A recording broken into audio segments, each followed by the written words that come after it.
Hi, this is Mary Beth Hendrick, and I am reviewing the article Can Birds Fly? This was a project that took place in a first grade classroom. The goal of the teacher was to infuse some technology into the elementary classroom. Technology, not to be confused with computer instruction, is the teaching students of how and why products are made and used. In this unit, it was about native birds. I saw examples of two different learning strategies that we've talked about in class. The first was this was certainly a project-based learning strategy. It required sustained inquiry over extended periods of time. It was authentic. The students had a voice in the project, and a public product was created.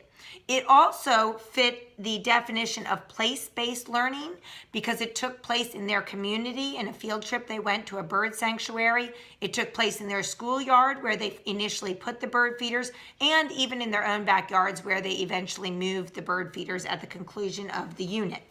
Some tech ed standards that were present in this unit was Standard 2, which is tools or simple objects that help humans complete tasks, and Standard 12, use hand tools correctly and safely and name them correctly. Both of these technology standards were met when the students had time to explore and learn how to use the different tools and then eventually use those tools to create the birdhouses. Another technology standard that was met was that the students learned about the basic concept of manufacturing when they decided that the best way to create their birdhouses was to do it in an assembly line fashion. That is not necessarily a first grade standard, but is a technology standard, and it worked in this unit due to the way the children decided to build their birdhouses. Some integration that I saw present in this unit was there was lots of reading.